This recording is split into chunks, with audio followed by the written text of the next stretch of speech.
সন্ধ্যা নেমে এসেছে। ল্যাম্পপোস্টের লাইটগুলোর আনম্র আলোয় জ্বলজ্বল করছে সমতল সুন্দর রাস্তাটা। রাস্তার দুই ধারে ঘন সবুজ ঘাসগুলো ঝকঝক করছে। সাদিক এখনো ঘুমে বিভোর। দিয়ে একইভাবে বসে আছে, অপেক্ষায় আছে কখন ভাঙবে ঘুম। যদি এই ঘুম কোনোদিনও না ভাঙে, তাহলে যেন দিয়ার কোনো ভ্রুক্ষেপ থাকবে না। কারণ সাদিকের ঘুমন্ত মাথা নিজের কোলে রেখে অদ্ভুত এক ভালো লাগা কাজ করছে তার। যদিও পথচারীদের নজরে পড়ে বেশ কয়েকবার অপ্রস্তুত পরিস্থিতির শিকার হয়েছে সে, তবুও তার ভালো লাগছে। রাস্তা দিয়ে যতজন মানুষ হেঁটে যাচ্ছে তাদের সংখ্যা খুব কম হলেও প্রায় প্রত্যেকেই দ্বিধাভরা দৃষ্টিতে তাকাচ্ছে। বিষয়টাই দিয়ার অস্বস্তি লাগার কথা হলেও একদমই অস্বস্তি লাগছে না, বরং স্বস্তি লাগছে খুব। সাদিককে গান শুনিয়ে ঘুম পাড়াতে পেরে, সাদিকের চুলে হাত বোলাতে পেরে, সাদিকের ঘুমন্ত মুখটার দিকে তাকাতেই অদ্ভুত স্বস্তি ভরা নিঃশ্বাস ফেলছে সে। কোচিং থেকে অধিকাংশ ছেলেমেয়েরাই এই সময় বাসায় ফেরে, কেউ বা পার্কের মতো জায়গাটায় ঘুরতে আসে। তারাও আর চোখে সাদিক দিয়ার বসে থাকা লোহার ওই বেঞ্চটার দিকে তাকাচ্ছে বারবার। কলেজ ড্রেস পরিহিত একটা মেয়ে সন্ধ্যাবেলা পার্কের বেঞ্চে বসে নিশ্চয়ই নিজের ভাইয়ের মাথা কোলে নিয়ে থাকবে না। এসব ভেবে দেয়া নিজের মনেই হাসছে। কেন জানি ভীষণ আনন্দ হচ্ছে তার। হঠাৎ খুব জোরে একটা বিস্ফোরিত আওয়াজ হলো। সেই শব্দে সাদিকের এক প্রকার হুড়মুড়িয়ে শোয়া থেকে উঠে বসল। দিয়াও ভয়ে পা দুটো বেঞ্চের উপরে তুলে গুটিসুটি হয়ে বসল। ভয়ে বুক ধুকভুক করছে তার। কিছুক্ষণ দুজনই কৌতূহলী দৃষ্টিতে চতুর্দিক পর্যবেক্ষণ করে বুঝতে পারল কারা যেন ফটকা ফাটিয়েছে। আর এই নিয়ে কয়েকজন সেনাবাহিনীর সাথে তর্ক বিতর্ক শুরু হয়েছে তাদের। সাদিক বেঞ্চ হাতড়ে চশমাটা খুঁজতে লাগল। দিয়া বিষয়টা বুঝতে পেরে সে নিজেও সাদিকের চশমা খুঁজতে গিয়ে দেখল চশমার উপর সে নিজেই বসে আছে, আর চশমার একটা হ্যান্ডেল ভেঙে পড়ে আছে। দিয়ে তড়াক করে বেঞ্চ থেকে উঠে দাঁড়ালো। সাদিক এখনও বিষয়টা বুঝতে পারেনি। আধখোলা চোখে চশমাটার দিকে তাকিয়ে আছে। দিয়া বলল, সরি, আমি দেখিনি। আওয়াজটা শুনে ভয় পেয়ে গিয়েছিলাম, তাই ওভাবে বসতে গিয়ে পাশে আপনার চশমার কথা খেয়াল ছিল না আমার। সরি। দিয়ার কথা শুনে সাদিক বুঝল যে তার চশমা ভেঙেছে, না হলে হয়তো ভাঙাটাই চোখ লাগিয়ে ফেলত। আর এদিকে দিয়ার অনুতাপে কান্না আসছে। মুখে হাত রেখে চাপা কান্না কখনো জানি শুরু করে দিল সে। সাদিক কান্নার আওয়াজ পেয়ে দিয়ার দিকে তাকালো। সাদিক তাকাতে দিয়া আবার বলল, সরি। দিয়ার কণ্ঠে কান্নার চাপ। সাদিক উঠে দাঁড়ালো। হায় হায়, কাঁদার কি হলো? আমি আপনার চশমাটা ভেঙে ফেললাম, প্লিজ আমায় মাফ করে দিন। আমি না বুঝতে পারিনি। আচ্ছা আচ্ছা, মাফ করে দিলাম, কিন্তু তুমি কান্না থামাও। বুঝলাম না, কান্না করার মতো কি হলো এখানে? দিয়া ভাঙা চশমাটার দিকে তাকিয়ে আবার সাদিকের মুখের দিকে তাকালো। আচ্ছা, চশমা ছাড়া তো আপনার দেখতে খুব অসুবিধা হয়, তাই না? আপনি কি এখন কিছু দেখতে পাচ্ছেন? আমায় দেখতে পাচ্ছেন তো? এই যে দেখুন তো, এই যে আমি। ঝাপসা ঝাপসা লাগছে আমায়?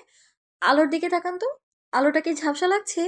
সাদিক হেসে ফেলল, আত্মবিশ্বাসী কণ্ঠে বলল, চশমা ছাড়াও আমি সব ক্লিয়ার দেখতে পারি। কি? সত্যি? হুম, ওইটা পাওয়ারলেস চশমা ছিল দিয়া, এত মন খারাপের কিছু নেই। পাওয়ারলেস? পাওয়ারলেস হলে আপনি ওটা সারাক্ষণ চোখে লাগিয়ে রাখেন কেন? সাদিক শার্টের কলার উঁচু করে বলল। ফর্মাল দেখানোর জন্য, যাতে সবার চোখে ভদ্র হওয়া যায়। সাদিকের উত্তরে দিয়া কান্না থামিয়ে চোখ মুছল। ভ্রু কুঁচকে বলল, মানে? চশমা ছাড়া বুঝি মানুষকে অভদ্র লাগে? সাদিক হেসে দিয়ে বলল, না সেটা নয়, কিন্তু আমার ড্রেস আপ গেট আপের সাথে চশমাটা খুব যায়, তাই চশমা পরি। এমনি চোখে কোনো সমস্যা নেই। এর মানে কি আপনি স্টাইলের জন্য চশমা পরতেন? হ্যাঁ, অনেকটা তাই। দিয়ে আরেকবার হালকা কান্না শুরু করে বলল, সে যে কারণেই হোক, চশমাটা তো ভেঙেছে। আর আমার জন্যই তো ভেঙেছে। আম সরি। কিছু মনে করবেন না। আমিও না একটা গাধি। কমন সেন্স বলতে কিচ্ছু নেই আমার। আহাম্মক আমি।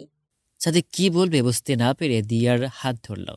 তারপর বলল, চলো সামনে যাই, তোমার না হাঁটতে খুব ভালো লাগে? আসো তাহলে কিছুক্ষণ হাঁটি। এমনি হাঁটতে ভালো লাগে না, বৃষ্টি হলে ভালো লাগে। কিন্তু আপনি সাথে থাকলে এমনি হাঁটতেও সমস্যা নেই। সাদিক হেসে দিল। তারপর সামনে তাকিয়ে বলল, হাওয়াই মিঠাই খাবে? দিয়া চোখ মুখ মুছে সরল মুখে মাথা ঝাঁকাল, মানে সে খাবে। সাদিক মুস্কি হেসে দিয়াকে নিয়ে সামনে পা বাড়াল। হাওয়ায় মিঠাই নিয়ে দিয়া সাদিকের পাশে হাঁটছে। মুখে কান্নার ছাপ নেই বললেই চলে। কান্নার পরিবর্তে সেই মুখে এখন দুষ্টু হাসি। তাই দেখে সাদিক বলল, জিনিস ভাঙলো কার আর সান্ত্বনা কে পাচ্ছে? মানে?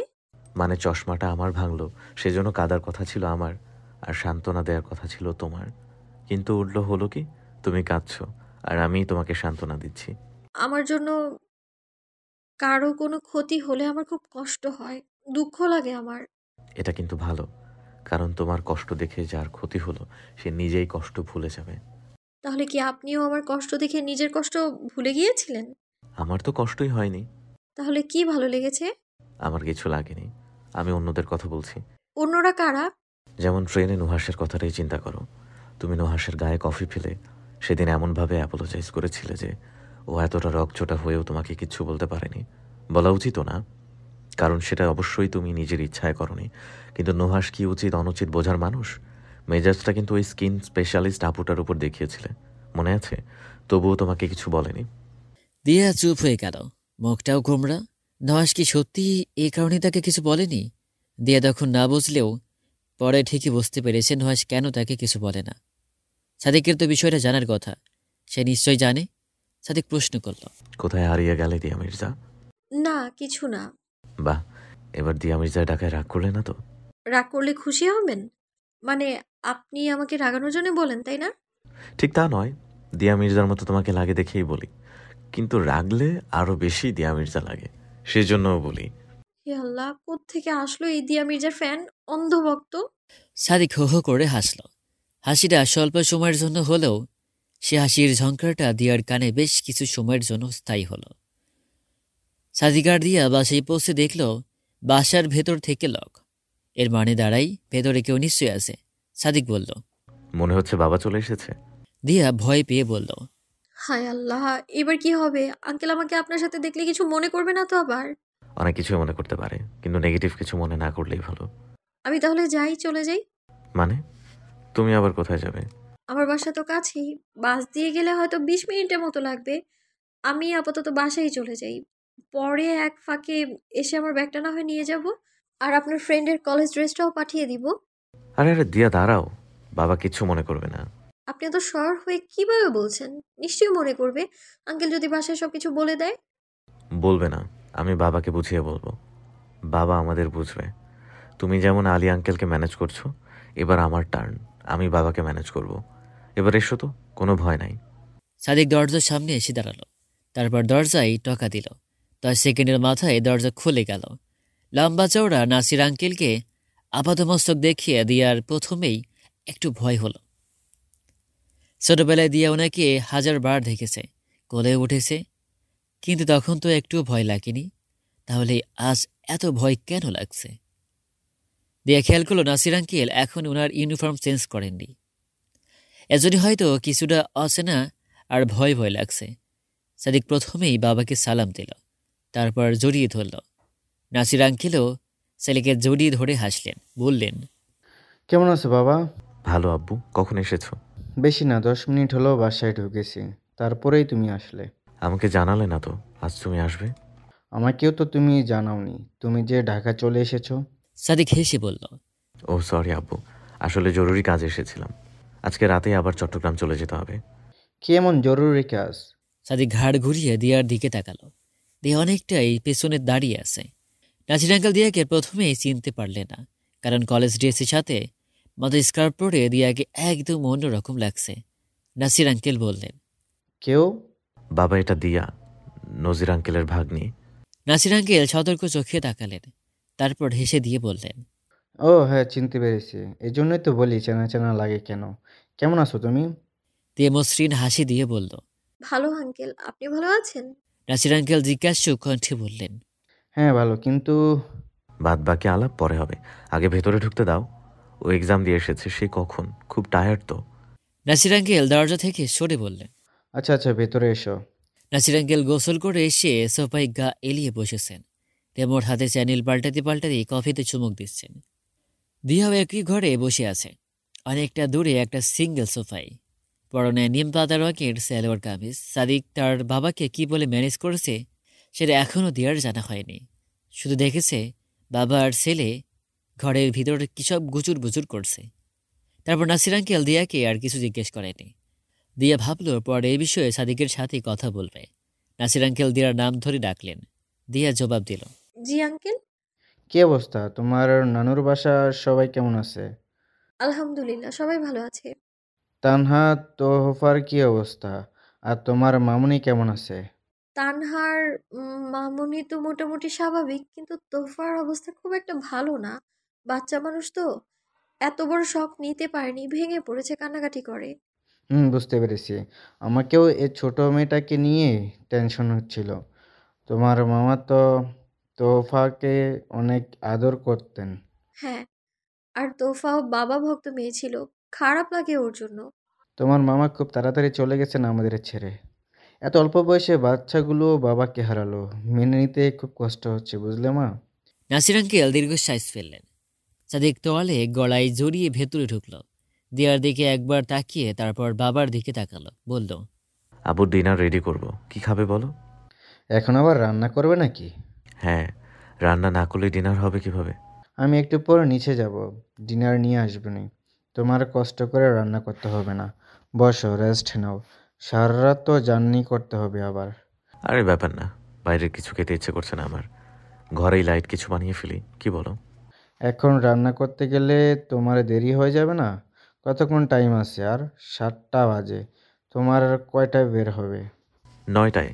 2 ঘন্টায় হয়ে যাবে আব্বু, নো প্রবলেম। দিয়া সোফা থেকে উঠে দাঁড়িয়ে বলল, আচ্ছা আমি আপনাকে হেল্প করতে আসি। সাদিক খুশি হয়ে বলল, এসো। সাদিক ফ্রাই প্যানে তেল গরম হতে দিয়ে ছুরি হাতে নিল পেঁয়াজ কাটার জন্য। দিয়া বলল, আমাকে দিন, আমি কাটছি পেঁয়াজ। তুমি পারবে তো? দেয়া উত্তর না দিয়ে ছুরিটা সাদিকের হাত থেকে টেনে দিল। ডান সাইড থেকে সাদিকের বাম সাইডে এসে সিঙ্কের উপর রাখা পেঁয়াজগুলো কাটতে শুরু করলো। পেঁয়াজ কাটতে কাটতে সাদিকের দিকে না তাকিয়ে বলল, জানি আমি চাটা খুব খারাপ বানাই, তার মানে এই নয় যে রান্নাও খারাপ করি। সাদিক অপ্রস্তুত হলো। হালকা লজ্জাও পেল মনে হচ্ছে। আপনি আপনি বাম হাতটা দিয়ে মাথার চুলকে খানিক হাসলো সাদিক। দিয়ে আর চোখে সাদিকের রিয়াকশন দেখে আবার পেঁয়াজ কাটতে শুরু করলো। সাদিক বলল, আমি কিন্তু একবারও বলিনি তুমি রান্না খারাপ করবে। আর চায়ের ব্যাপারটা, সেটা তো তুমি লাইফে ফার্স্ট টাইম বানিয়েছিলে। সেই তুলনায় চায়ের টেস্ট যথেষ্ট ভালো হয়েছে। দিয়ে হাতে উঠিয়ে আক্ষেপে সুরে বলল, থাক থাক, এখন আর মন ভোলাতে হবে না। আমার চা খেয়ে তো আর কারো মনে হয় তিতা করলা বেটে চায়ে মেশানো হয়েছিল এমন মনে হয়েছে। সেই জন্যই টেস্টের থেকে আদা রসুন পেঁয়াজ মরিচ দিয়ে তৈরি মশলা চাও মানুষ ভালো লাগে মানুষের কাছে। সাদিক সম্পূর্ণ হকচকি গেল। এসব কথা তো সেদিন তেঁতুলতলায় দাঁড়িয়ে নুহাসকে বলেছিল সে। তাহলে দিয়া এসব জানলো কিভাবে? সাদিককে আরো অবাক করে দিয়ে বলল, আপনি জানেন তেঁতুল গাছের নিচে দাঁড়িয়ে কারণ আমি নিন্দে করা কতটা রিস্কি? জানবেন কিভাবে? ওটা তো আমাদের সিক্রেট প্লেস, ওখানে ক্যামেরা স্পিকার সব আছে। কে কোন জায়গায় দাঁড়িয়ে কি করছে আর কি বলছে সব দেখাও যায়, এমনকি শোনাও যায়। কথাটা অবিশ্বাস্য হলেও সাদিক যেন নিমিষেই বিশ্বাস করতে লাগলো। আর সম্পূর্ণ বোকা হয়ে গেল। ভ্রু কুঁচকে বলল, সিরিয়াসলি? তা নয় তো কি, না হলে জানলাম কি করে আমি? ডেঞ্জারাস। কিন্তু তেঁতুলতলাতে এমন সিকিউরিটির কারণ কি? শুধু তেঁতুল তলা না, আমতলা, জামতলা, কাঁঠালতলা, এমনকি খাটের তলা, সব জায়গাতে সিকিউরিটি থাকে আমাদের। হোয়াট? খাটের তলায়ও? মানে আমি কিছুই বুঝতে পারলাম না, এমন কেন? তোমাদের ফ্যামিলির কেউ কি সিআইডির সাথে যুক্ত? দিয়ে হেসে দিল। তারপরে বলল, গাধারাম, আমি তো দুষ্টুমি করছি, আপনি তো এত ইজিলি বিশ্বাস করে নিলেন। দিয়া হাসছে। সাদিক গম্ভীর মুখে বলল, আমি বিশ্বাস করিনি, জাস্ট অবাক হয়েছি। বিশ্বাস না করলে অবাক হলেন কি করে? বিশ্বাস করিনি বলেই তো অবাক হয়েছি। মিথ্যুক, আপনি বিশ্বাস করেছেন আর ভয়ও পেয়েছেন। সাদিক ঝেড়ে কাশল, বলল, বিষয়টা তো ভয়েরই। আচ্ছা সে যাই হোক, তুমি কিভাবে জানলে সেটা বলো। আড়িপাতা খারাপ জিনিস আমি জানি, আর আমি মোটেও কিন্তু আড়িপাতি নিষেধিন। তুর্না আপু আপনাকে আর নুহাস ভাইয়াকে ডাকতে আমাকে তেঁতুলতলা পাঠিয়েছিল। তখনই এসব শুনেছি আমি। সম্পূর্ণটাও শুনিনি, কিন্তু আংশিক শুনেই চলে এসেছিলাম। সরি, আমি আমি কিন্তু মজা করে বলেছি। আরে জানি, আমি একদমই মাইন্ড করিনি। বরং আমার তো আরো মজা লেগেছে এই ভেবে যে আমি মশলা ছাড়াই মশলা চায়ের আপগ্রেড ভার্সন বানাতে পারি। সাদিক হেসে বলল, আমি তোমাকে চা বানানো শিখিয়ে দিব, সবচেয়ে ইজি রেসিপি। আচ্ছা ঠিক আছে, এখন বলেন তো কি রান্না হবে? ডিম ভুনা করলে কেমন হয়? খুব ভালো হয়। আপনি ডিম সেদ্ধ বসান, আমি মশলা কষাচ্ছি। ওকে। সাদিক 3টা ডিম দিয়ে সিদ্ধ বসালো। দিয়া আর চোখে সাদিককে আপাতমস্তক দেখছে। অরেঞ্জ টি শার্ট আর ব্ল্যাক ট্রাউজার পরেছে সাদিক, চোখে চশমাটা নেই। এতে কিছুটা অল্প বয়স্ক মনে হচ্ছে তাকে। চশমা পড়া অবস্থায় সাদিকের বয়স মনে হয় 23-24, আর এখন মনে হচ্ছে 20 বা 22। সাদিক একদম দিয়ার পাশাপাশি দাঁড়িয়ে আছে। দিয়া খেয়াল করলো তার মাথাটা সাদিকের কাঁধ অবধি। একটা ছেলের সাথে রান্নাঘরে দাঁড়িয়ে দিয়া রান্না করছে। বিষয়টি অন্যরকম একটা ফিলিংস হচ্ছে তার। মনে হচ্ছে যেন বিয়ের পর হাজবেন্ডের সাথে ডিনার রেডি করছে। একটু পরে শ্বশুরমশাই বৌমা বলে ডাক দিবেন। দিয়া মৃদু হেসে বলল, আচ্ছা, চা বানানোর কোর্স কবে থেকে শুরু হচ্ছে? কোর্স লাগে না, একবার ভালো করে দেখলেই পারবে। আচ্ছা, আমি ডিনারের পর বানাবো, তখন দেখো। তাহলে বিয়ের পর অন্তত হাজবেন্ডকে ভালো চা তো বানিয়ে খাওয়াতে পারবো। তাহলে তোমার স্পেশাল চা বানানোর ট্যালেন্ট হয়তো তোমার ফিউচার হাজবেন্ডের জানা হবে না। হ্যাঁ, তা অবশ্য হবে না, কারণ ততদিনে আমি ভালো চা বানানো শিখেও যাব। আর ওইসব তার না জানাই ভালো। তোমার বয়ফ্রেন্ড কি জানে? দিয়া চুপ হয়ে গেল। সাদিক কি ইনিয়ে বিনে জানতে চাইছে যে তার বয়ফ্রেন্ড আছে কিনা? তাহলে তো সাদিককে অবশ্যই বোঝাতে হবে যে দিয়ার সাত খুলে কোনো বয়ফ্রেন্ড ছিল না, আর ভবিষ্যতে হওয়ার সম্ভাবনাও বড্ড ক্ষীণ। দিয়ার নীরবতা দেখে সাদিক বলল, না মানে, যদি তোমার বয়ফ্রেন্ড বিষয়টা জেনে থাকে, হতে পারে সেই তোমার আপকামিং হাজব্যান্ড। তখন তো ওইসব তার জানাই হলো নাকি? কোন সব? আরে তোমার স্পেশাল হিডেন ট্যালেন্টগুলো, মশলা চা বানানোর ট্যালেন্ট, তারপর জায়গার নাম খুলসি থেকে কলসি বানিয়ে ফেলার ট্যালেন্ট, যখন তখন যেখানে সেখানে কেঁদে ফেলার ট্যালেন্ট। আপনি তো সবই জানেন। আপনি যদি আমার বয়ফ্রেন্ড হয়ে যান, আর তারপর আপকামিং হাজবেন্ড। এতটুকু বলেই থামল দিয়া। সেই সাথে থেমে গেল তার কাজও। দিয়ে ভাবছিল কথাগুলো সে মনে মনে বলছে, কিন্তু আসলে জোরেই বলে ফেলেছে। এবার যেটা বলে ফেলেছে সেটা তো ফিরিয়েও নেওয়া সম্ভব না। আবার টপিক অন্যদিকে ঘোরানোরও জোর নেই। সাদিক অলরেডি কাজ থামিয়ে দিয়ার বাকি কথা শোনার অপেক্ষায় আছে। কিন্তু দিয়া কথা বলা তো দূর, চোখ তুলে দেখাতেও পারছে না। এর মধ্যে ড্রয়িং রুম থেকে নাসির আঙ্কেল সাদিকের নাম ধরে ডাকলেন। সাদিক জোর গলায় শব্দ করল। আসছি আব্বু। দরজার সামনে গিয়েও সাদিক থেমে দাঁড়ালো। পিছিয়ে এসে দিয়ার কানের কাছে মিনমিন করে বলল, তোমার আপকামিং হাজব্যান্ড যদি আমি হই, তাহলে তো তোমার কষ্ট করে চা বানানোর শেখার কোনো দরকার নাই। কারণ আমার ইচ্ছে ফিউচার ওয়াইফকে ডেইলি নিজে চা বানিয়ে খাওয়াবো। কথাটা শেষ করে সাদিক চলে গেল। দিয়া ঘুরে তাকিয়ে দেখলো সাদিক চলে গেছে, কিন্তু দিয়ার চমকের রেশ এখনো যায়নি। সাদিকের কাছ থেকে এমন উত্তর যেন স্বপ্নেও আশা করেনি দিয়া। সে ভেবেছিল সাদিক বিষয়টা এড়িয়ে যাবে, কিন্তু এখন দিয়ার মনে হচ্ছে যেন 100 ভোল্টের একটা শক দিয়ে দাঁড়িয়ে আছে সে।